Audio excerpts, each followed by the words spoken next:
नमस्कार दोस्तों, स्वागत है आप सभी का। आज मैं आपको लेके चलने वाला हूँ मेरे प्यारे से गांव निम्बोल की एक खास शहर पर। हमारे गांव की पुरानी बावड़ी, जी हाँ, हमारे गांव की पुरानी बावड़ी जो एक ज़माने में हमारे गांव के लोगों को पानी पीने का मुख्य स्रोत हुआ करती थी। लेकिन आजकल पुरानी भूतिया फिल्म की शूटिंग की लोकेशन ज़्यादा लगती हैं। हमारे गांव के अंदर डस्टबिन तो लगे हुए हैं, पर लोग सोचते हैं डस्टबिन तो होते हैं छोटे और बावड़ी काफ़ी बड़ी है, इसलिए यहीं पर सारा कचरा डाल देते हैं। अब ये पूरी तरीके से टूटने की कगार पे हैं और कुछ ही दिनों बाद या कुछ ही सालों बाद बस ये हमारी यादों में रह जाएंगी। हमारे गांव का पार्क जो बनने का सपना मैंने या मेरे जैसे कई बच्चों ने देखा था, लेकिन वो सपना सच भी हुआ तो हमारे बड़े होने के बाद।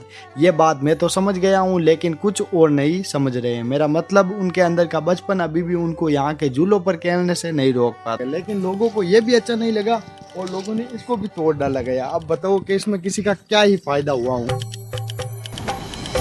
वैसे तो हमारा गांव खुद ही बहुत ज़्यादा सुंदर है, लेकिन हमारे गांव की सुंदरता को बढ़ाने के लिए ये नूनी नदी हर बार आ जाती है। यह नदी साल के 10 महीने ऐसे गायब रहती है जैसे इलेक्शन के बाद नेता या हमारे देश के न्यूज़ रिपोर्टर की शर्म। लेकिन आती हैं तो ऐसे आती हैं जैसे सुबह की नींद, मतलब दिल को सुकून देने वाली।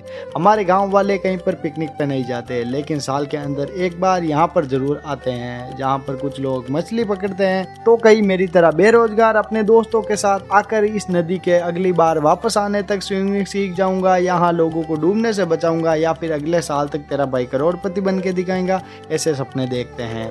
और थोड़े दिन बाद तुम्हें एक व्लॉग भी अपलोड करके दिखाऊंगा, जहाँ पर तुम्हें बताऊंगा कि कैसे यहाँ पर हमारे गणपति बप्पा को भी विसर्जन किया जाता है।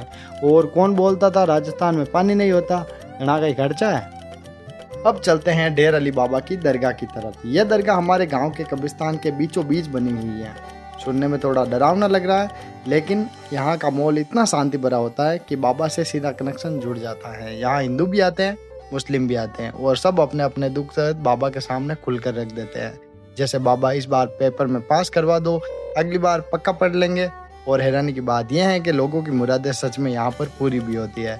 लेकिन बाबा की एक ही शर्त है, जो मांगो वो खुद के लिए अच्छा तो हो, लेकिन किसी के लिए बुरा नहीं। यह दरगाह सिर्फ एक धार्मिक स्थल नहीं है, यह हमारे गांव का हृदय स्थल है, जहां कोई अमीर गरीब जात पात या धर्म नहीं देखता। बस यहाँ पर इंसानियत और आस्था देखी जाती है। तो अगली बार जब भी निम्बोल आओ तो डेर अली बाबा से सलाम दुआ करना मत भूलना, शायद तुम्हारी भी मुराद लाइन में लग जाए। अब चलते हैं हमारे गांव के एंट्री पॉइंट पर। यहाँ पर बने हुए 2 ऊंट के स्टैचू, जिनको जाना जाता था पहले सेल्फी पॉइंट के तौर पर, लेकिन अब ये बस 2 स्टैचू नहीं, हमारे गांव की एक पहचान बन चुकी है, जहाँ पर लोग आकर हमको फोन लगाते हैं और पूछते हैं, भाई ऊँट चौराहे आएगो कटे तू। अब बात करते हैं हमारे गांव की सबसे हटके मार्केट की, फैक्ट्री गेट। नाम सुनते ही लग रहा होगा ना यहाँ सिर्फ मशीन होंगी, लेकिन जनाब यहाँ तो अंडे, चिकन, किराना, बिस्कुट, चाय सब कुछ मिलेगा, सिवाय फैक्ट्री के अंदर जाने की इजाजत के। ये हमारे गांव का सीमेंट प्लांट है, जो कि राजस्थान की टॉप 5 सीमेंट कंपनियों में से एक है। यहाँ के हर कट्टे से लगाकर हर गेट के ऊपर निम्बोल लिखा हुआ है, लेकिन बहुत ही दुख के साथ बताना पड़ रहा है कि यहाँ पर निम्बोल वासी इसके अंदर भी नहीं जा सकते, क्योंकि इस सीमेंट फैक्ट्री ने हम लोगों को बैन कर रखा है। निम्बोल फैक्ट्री और हमारे बीच काफ़ी ज़्यादा विवाद चलता रहता है, कभी कुछ तो कभी कुछ, लेकिन यहाँ की मार्केट निम्बोल वालों के काफ़ी दिल के करीब है। यहाँ की चाय से लगाकर यहाँ का खाना सब कुछ ही हमारे दिल के काफ़ी करीब है। हालांकि यहाँ की फैक्ट्री के अंदर हमको जाने की इजाज़त तो नहीं है, फिर भी हम लोग यहाँ पर खूब इंजॉय करते हैं।